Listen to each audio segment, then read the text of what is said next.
The crack of gunfire echoed through Violet James' darkened bedroom, jolting her from a nightmare that had plagued her for years. Gasping for breath, she sat upright, her fingers instinctively tracing the raised ridges of scar tissue that marred the left side of her face and neck. Montana Territory, 1876, 3 years since the attack that had changed everything, yet the memories remained as fresh as an open wound. Dawn filtered through the threadbare curtains of her modest cabin on the outskirts of Whispering Pines, Montana. The small settlement had become Violet's reluctant sanctuary after fleeing Denver. Here, few asked questions about the quiet woman who kept to herself, who crafted and sold intricate leather goods through correspondence rather than face-to-face transactions, who never removed the carefully arranged shawl that shadowed half her face. Violet's morning routine never varied. She washed and dressed with practiced efficiency, binding her chestnut hair in a practical braid before arranging a delicate silk scarf to conceal her scars. The mirror remained draped with a cloth she hadn't looked at her full reflection since the day she'd first seen what remained of her once unmarred features. Another day, she whispered to herself, straightening her spine. At 26, Violet had resigned herself to solitude. The life she'd once envisioned, marriage, children, companionship, had burned away alongside her family's homestead. All that remained was work, survival, and the determined avoidance of pity or revulsion. The letter that would change everything arrived with the weekly mail delivery. Mr. Henderson, the aging postmaster, handed her the envelope with his usual nod of acknowledgement, a gesture Violet appreciated for its lack of lingering curiosity. "Order from Seattle," he said. "Seems someone out west appreciates your craftsmanship." Violet tucked the letter into her pocket, feeling a rare flutter of excitement. Seattle orders meant better pay, the chance to save toward her dream of a proper workshop. Only after returning to her cabin did she break the seal and discover that fate had different plans. The letter contained not just an order but an invitation. Matthew Drake, owner of the Silverstar Ranch near Seattle, Washington Territory, requested not merely her leatherwork but her presence. He sought an on-site craftsperson to outfit his expanding ranch operation: saddles, bridles, leather repair for a 6-month engagement with generous compensation. "Impossible," Violet muttered, crumpling the letter, yet the numbers he'd proposed would secure her financial independence for years. 6 months of discomfort for a lifetime of security. Still, the thought of leaving her sanctuary, of facing strangers daily, made her hands tremble. For 3 days, the letter haunted her. On the 4th morning, she penned her acceptance with conditions: private accommodations and minimal social obligations. 2 weeks later, she boarded the westbound train with a single trunk and a heart heavy with apprehension. The journey to Washington Territory stretched Violet's nerves to breaking. Each mile meant more eyes, more opportunities for strangers to glimpse beneath her carefully arranged scarves, more whispers and sideways glances. She kept her gaze fixed on the passing landscape, speaking only when necessary, retreating into the small leather-bound journal where she sketched designs when anxiety threatened to overwhelm her. Seattle's bustling waterfront disoriented Violet after the relative quiet of Whispering Pines.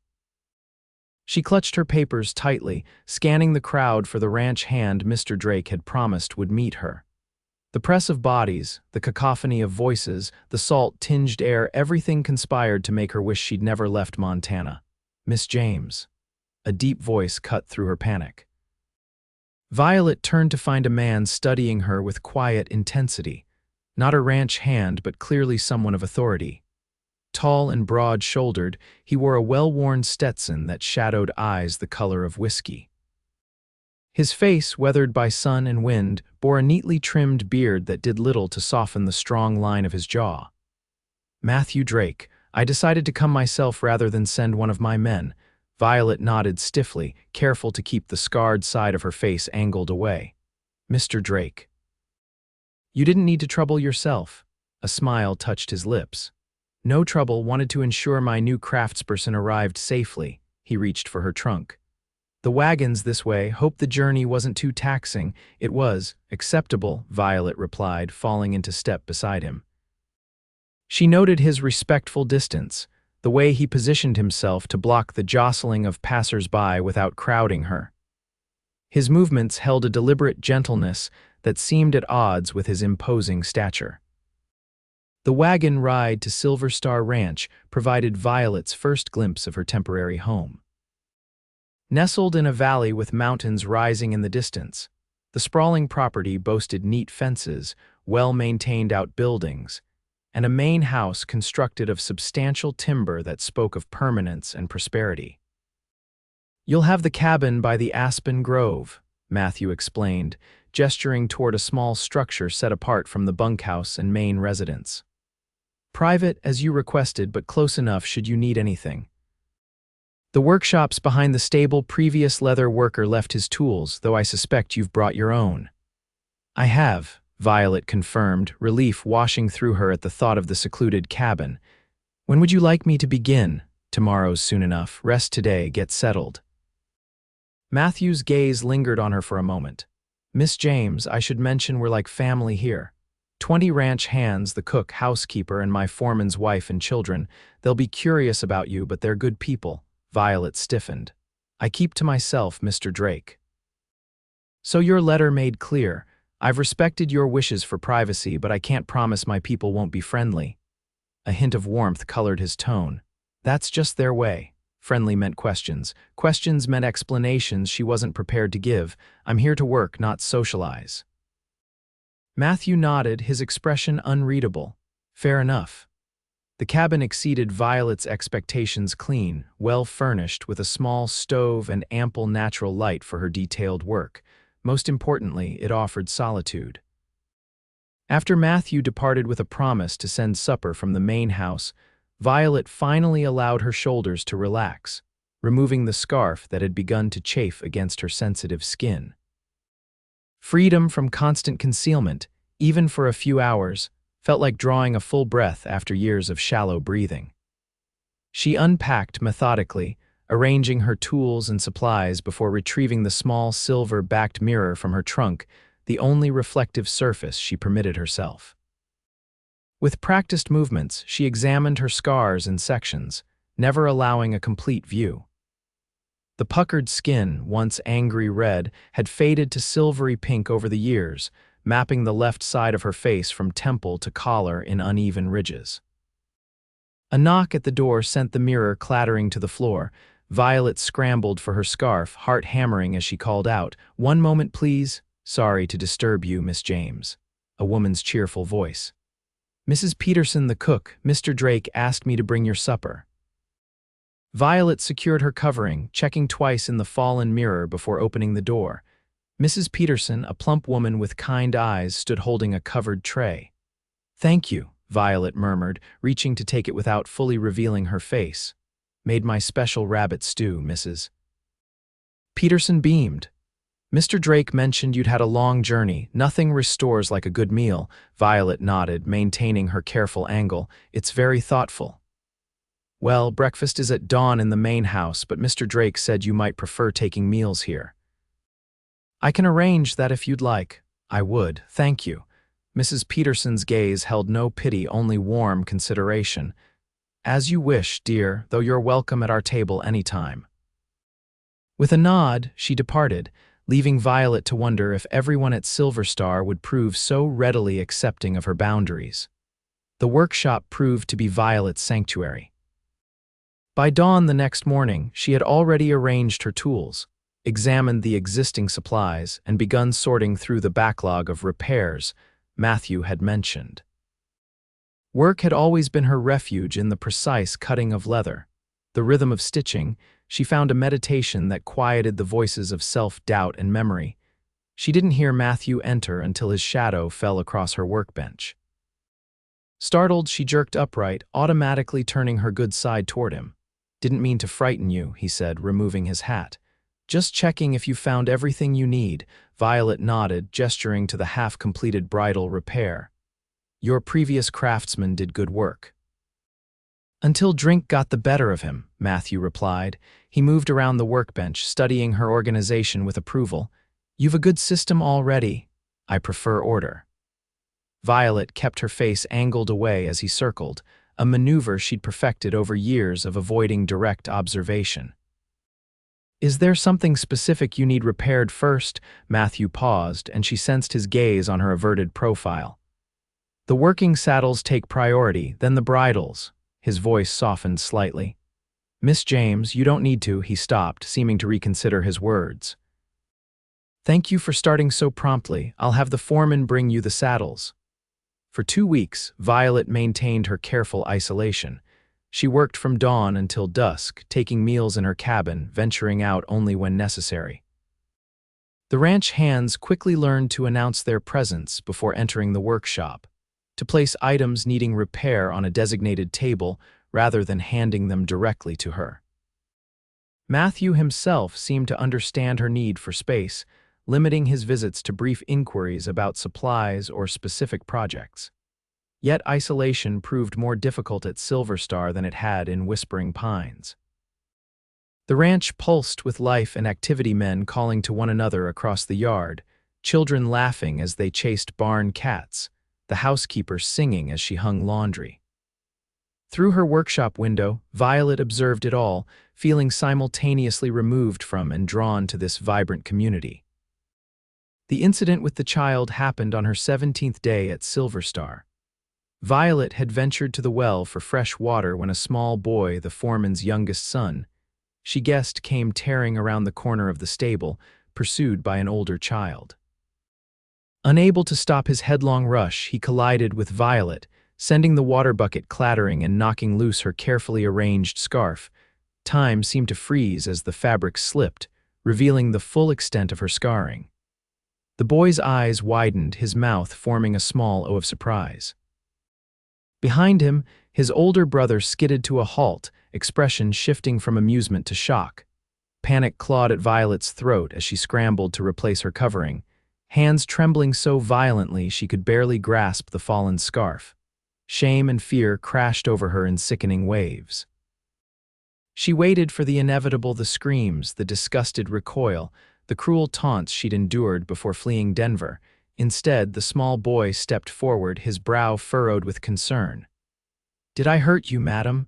Pa says I need to watch where I'm running. Violet stared, momentarily unable to process his ordinary reaction. I know, you didn't hurt me. Your face has marks like my pa's arm, he observed with childish directness.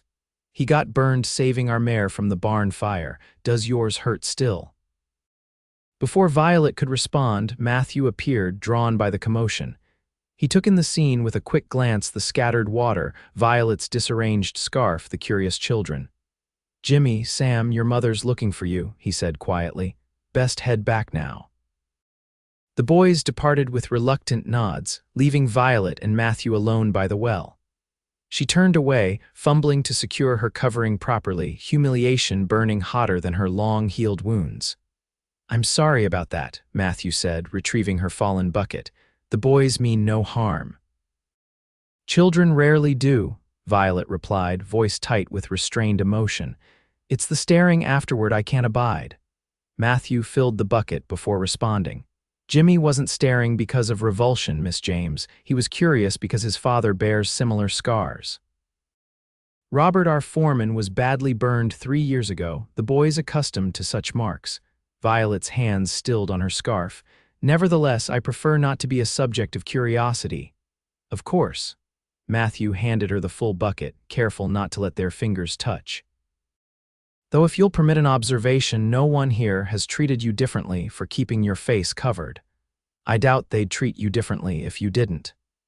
His words followed Violet back to her cabin, persisting through the evening as she worked on a particularly intricate saddle repair. Could it be true? In her experience, scars like hers invited either pity or disgust, neither response bearable to someone who had once taken quiet pride in her appearance. The next morning brought an unexpected visitor. Robert Miller, the ranch foreman, knocked at her workshop door shortly after sunrise. Miss James, got a moment? Violet hesitated before calling for him to enter. Robert was a solid man of middle years, with kind eyes and a no-nonsense manner she'd observed from a distance. As he stepped into the workshop, she noticed what she'd somehow missed in previous glimpses. The right sleeve of his shirt hung empty, pinned neatly at the shoulder. "Mr. Drake mentioned you're crafting new reins for the cutting horses," he said without preamble. "Wanted to discuss the length." "Last batch was too long for some of the men," Violet nodded, grateful for his businesslike approach. "I can adjust them. Do you have measurements in mind?"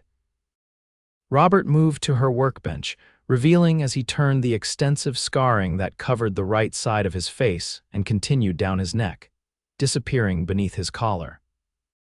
The burn pattern resembled her own, though more severe. The fire that claimed his arm had clearly nearly claimed his life as well.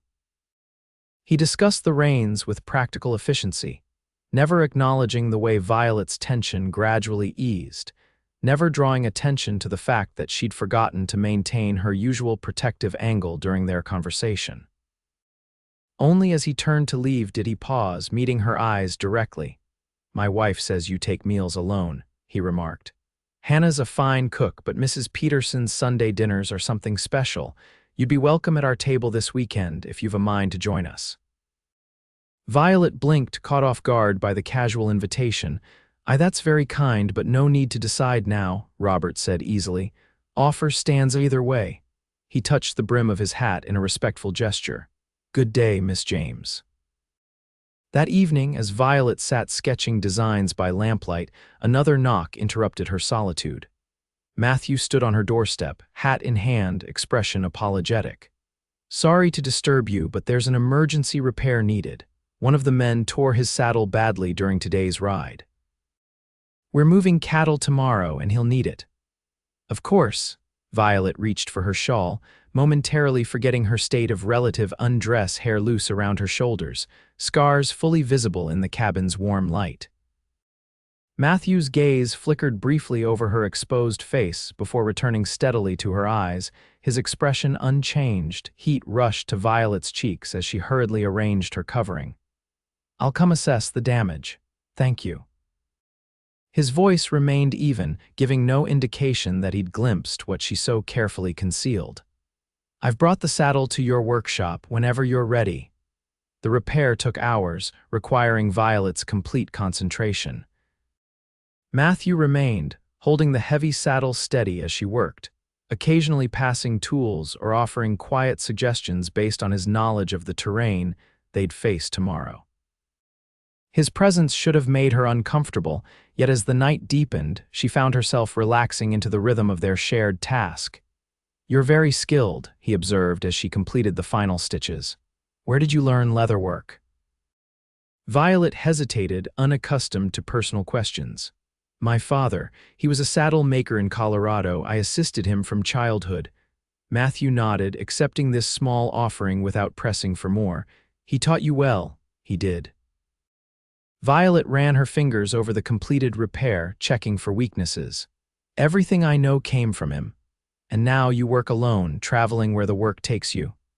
It wasn't quite a question, but Violet heard the unspoken curiosity. She secured the last stitch before responding. "It's simpler that way." "Simpler, perhaps, but lonely." Matthew's observation carried no judgment, only a gentle understanding that caught Violet off guard. She looked up, meeting his gaze directly for perhaps the first time since her arrival. "We all make choices based on our circumstances, Mr. Drake. Indeed we do." Something shifted in his expression, a softening around the eyes, a quiet acknowledgement. "And please, after working together until dawn's approaching, I think you might call me Matthew." The saddle repair marked a subtle turning point. Though Violet maintained her protective habits, the carefully arranged scarves, the angled conversations, the solitary meals, small changes accumulated like raindrops forming a stream. She began nodding to ranch hands when they passed, rather than avoiding acknowledgement. She accepted Mrs. Peterson's occasional invitations to take tea in the kitchen when the house was otherwise empty. She didn't immediately retreat when someone entered her workshop. Matthew's visits became more frequent. He brought new projects, discussed ranch operations, occasionally shared stories of his 10 years building Silverstar from struggling homestead to prosperous enterprise. Never once did he mention her scars or her covering, treating both as unremarkable facts rather than mysteries to be solved. A month into her stay, Violet found herself unexpectedly accepting Robert's renewed invitation to Sunday dinner. The foreman's home, a comfortable cabin larger than her own, hummed with domestic warmth, children's drawings pinned to walls, the aroma of roasting chicken and fresh bread, a handmade quilt draped across worn furniture. Hannah Miller, Robert's wife, welcomed Violet with neither excessive solicitude nor uncomfortable curiosity. "So glad you could join us," she said simply, gesturing toward the table where the children already sat. "Robert speaks highly of your work." Throughout the meal, Violet remained tense, hyper-aware of her careful positioning, the way she cut food into tiny pieces to minimize the movement of her jaw where the scarring was tightest. Yet gradually, drawn into conversation about leatherworking techniques and Hannah's impressive garden, she found moments where self-consciousness receded, where she existed as craftsperson and dinner guest rather than the scarred woman. As she helped clear dishes afterward, Hannah worked beside her with comfortable efficiency. "First shared meal is always the hardest," she remarked quietly. "After Robert's accident, it took months before he'd eat with anyone but the children and me." Violet stilled, a plate half-dried in her hands. "Did he tell you about yesterday?" Hannah shook her head. "He didn't need to. I recognized something in you the first time I glimpsed you across the yard, the careful way you move in the world." She continued washing a serving bowl, her tone matter of fact. "When the burn scars are visible, people stare. When we hide them, people wonder. Either way, we become something to solve rather than someone to know." The simple truth of this observation struck Violet with unexpected force. For years, she'd defined herself primarily through her disfigurement, either by displaying it defiantly during her darkest moments or by concealing it in shame. The possibility of existing beyond this binary had never seemed achievable. "Does it get easier?" she asked before she could stop herself. Hannah considered this, her hands moving steadily through soapy water. "Not easier exactly, but different. The scars become just one part of a larger story, not the whole book." She glanced toward the main room where Robert sat showing Jimmy how to whittle despite his single arm. "The right people help with that." Violet returned to her cabin that evening with Hannah's words echoing in her mind. The right people.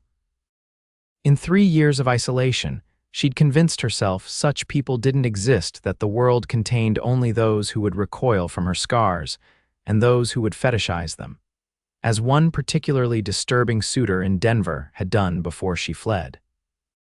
Yet here at Silverstar, she'd encountered something different.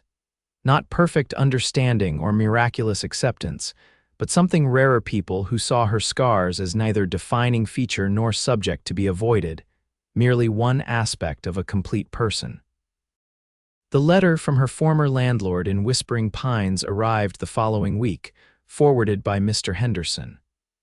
News of fire again, fire destroying the workshop adjacent to Violet's abandoned cabin.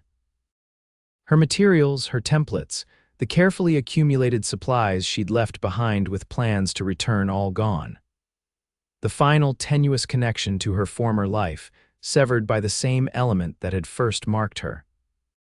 Matthew found her sitting motionless on the workshop steps, the crumpled letter at her feet, eyes dry but face slack with shock. "Violet," the concern in his voice penetrated her numbness. "What's happened?" She handed him the letter wordlessly, watching as he read the brief, factual account of destruction. When he looked up, his expression held understanding rather than pity. "I'm sorry. Was it everything you had there?" Violet nodded, surprising herself with a bitter laugh. "Twice now, fire has taken what matters. At least this time it claimed only possessions, not people." Matthew settled beside her on the step, leaving comfortable space between them. "Your family, parents, younger sister." The words emerged more easily than she'd expected after years of silence. "Cattle rustlers torched our homestead when I was 23. I tried to reach my sister's room. The roof collapsed." Her hand rose unconsciously to her scarred cheek. I survived. They didn't. Matthew didn't offer empty platitudes or religious comfort. Instead, he sat quietly with her grief, bearing witness without attempting to diminish it. Is that why you travel? To outrun the memories? Partly, Violet admitted. Also because the town couldn't see past this. She gestured to her covered face. I was either the tragic victim to be pitied or the monstrous reminder of something too terrible to acknowledge, never just Violet. And before the fire, who was Violet then? The question startled her. No one had asked about her former self in years, as though the woman before the scars had ceased to exist the moment flame touched skin. She was, Violet searched for words, confident, skilled at her craft, dreamed of her own shop one day, laughed easily. A sad smile touched her lips. She took for granted that her face opened doors rather than closed them. And now, Violet turned to study him, trying to understand his intent. Matthew's expression held nothing but genuine interest, his eyes warm in the fading light. Now I'm still skilled, she said slowly. Still dream of my own place someday. The laughter comes less easily, she swallowed. The rest changes depending on who's looking. I'm looking, Matthew said quietly, and I see a woman of remarkable strength, someone who rebuilt a life from ashes, who creates beauty with her hands daily.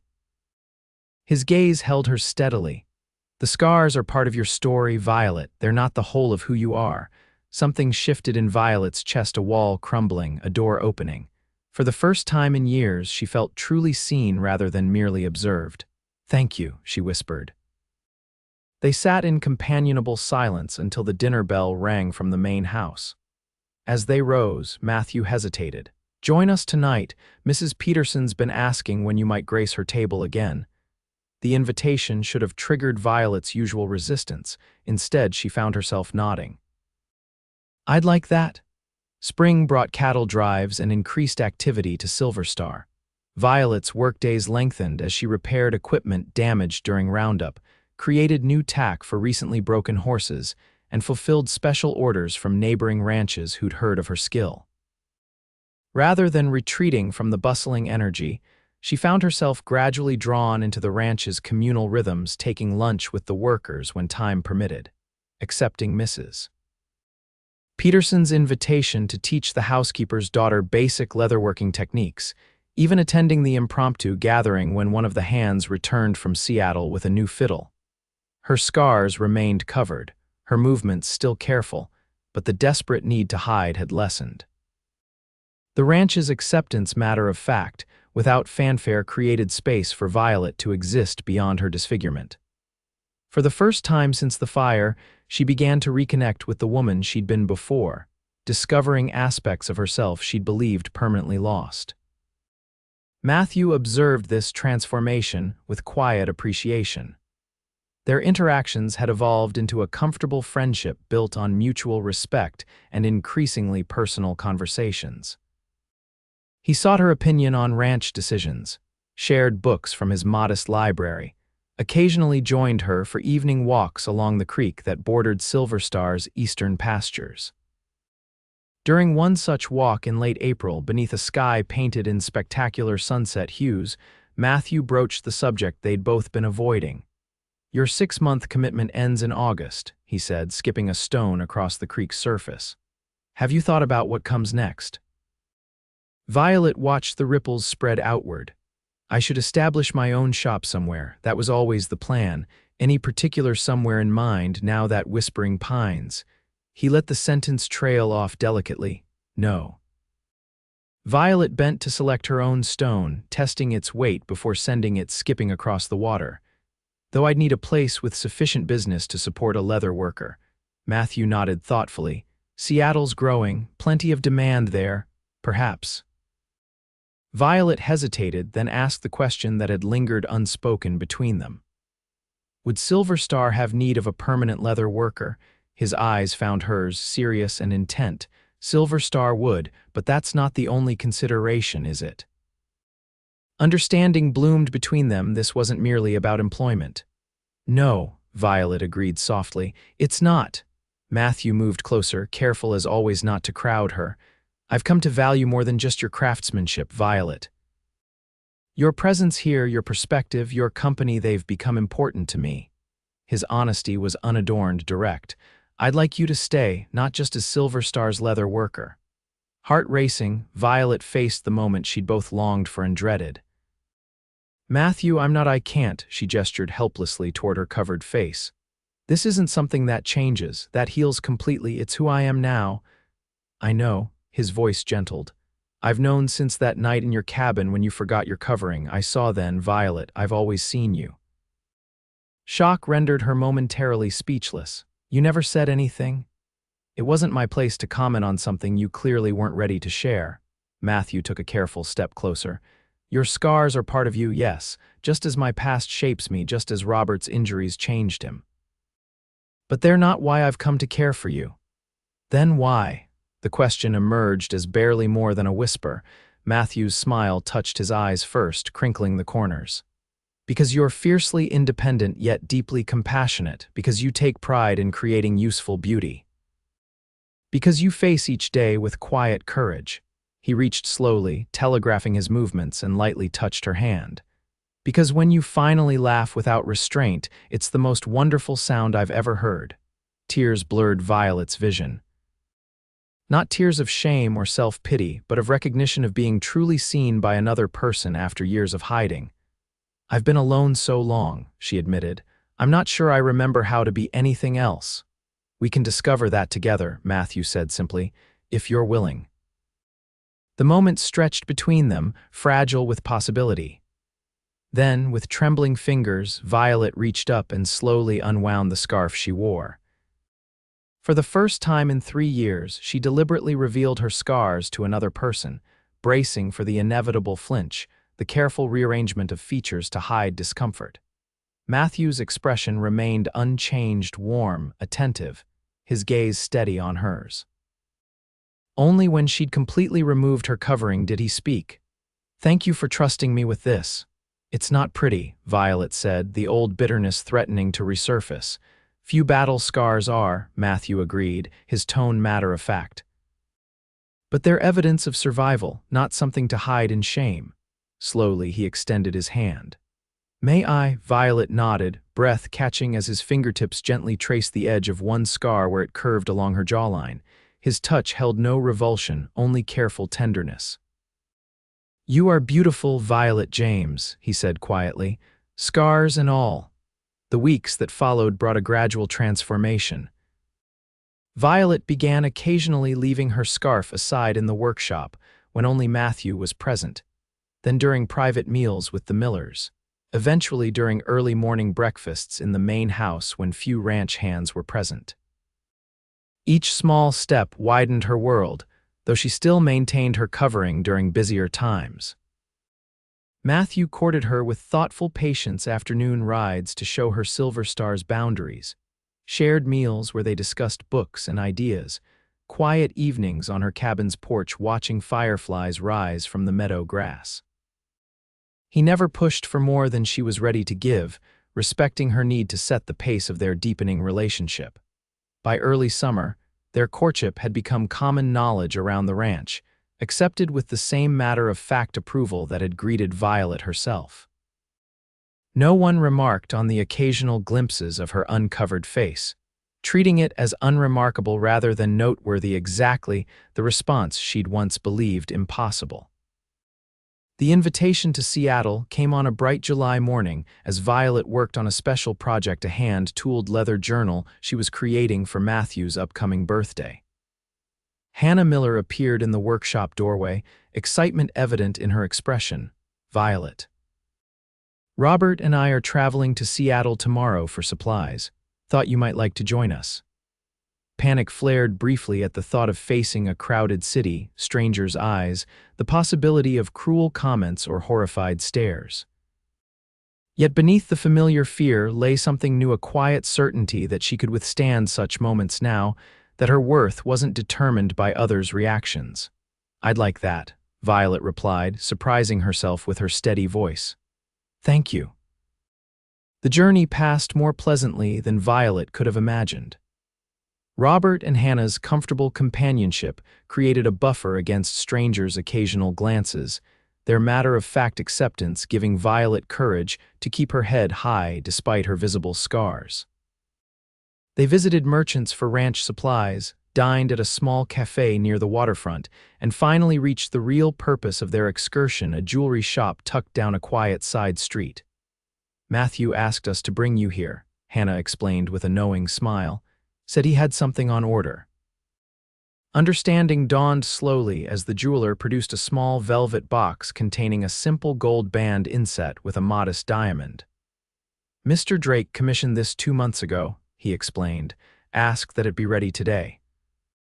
Emotion closed Violet's throat as she stared at the ring, tangible proof of Matthew's intentions, of a future she'd once believed forever lost to her. "He didn't come himself," she managed finally. Robert chuckled. "Said something about doing things proper. Planned to ask you formal like when we returned." His expression softened. "That man's been smitten since you arrived, Violet. Just took him time to find the courage to show it." "Courage?" Violet echoed, confused. "Matthew's the bravest man I know." Hannah squeezed her hand gently. "Brave in many ways, yes. But he lost his first wife and infant son to childbed fever 6 years ago, accepting the possibility of loving again that required its own kind of courage." The revelation settled over Violet like a final puzzle piece clicking into place. Matthew's occasional melancholy, his deep compassion for others' pain, his patient understanding of loss all stemmed from his own journey through grief. They were matched not just in affection but in survival, each carrying invisible scars alongside the visible ones. The return journey to Silverstar passed in contemplative silence for Violet. As the ranch came into view, she spotted Matthew waiting by the main house, his tall figure unmistakable even at a distance. He stepped forward as their wagon approached, eyes seeking hers with undisguised hope and anxiety. Violet didn't wait for Robert to fully stop the wagon. She climbed down while it still rolled slowly forward, her feet hitting the ground with determined purpose. For perhaps the first time since arriving at Silverstar, she gave no thought to her scars or their concealment as she crossed the yard to where Matthew stood. "You had something to ask me," she said simply. Matthew's smile dawned slowly.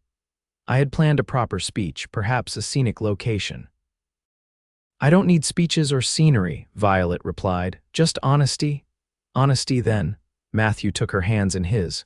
"I love you, Violet James. Your strength, your talent, your heart. I love the woman you were before the fire and the woman you've become since. I want to build a life with you if you'll have me." Violet felt the curious eyes of ranch hands and house staff, knew they were creating a spectacle in the middle of the yard. For the first time in years, she didn't care who witnessed her vulnerable moment. "I thought I'd lost the chance for this," she admitted, "that no one would see past these scars to the woman beneath." "I see you," Matthew said simply. "I always will." "Then yes," Violet answered, tears spilling freely down both scarred and unscarred cheeks. "Yes, I'll marry you."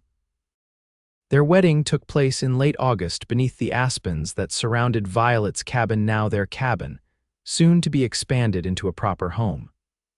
She wore no veil or scarf, her scars visible to the assembled ranch hands, neighbors, and the minister who'd ridden from Seattle to perform the ceremony.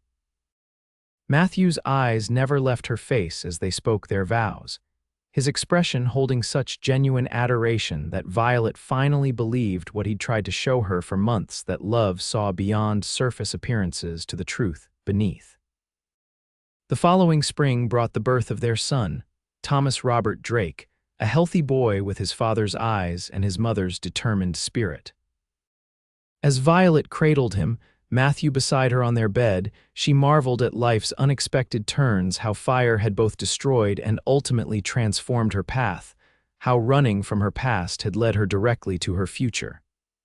"He's perfect," Matthew murmured, gently tracing their son's tiny features. "He is," Violet agreed.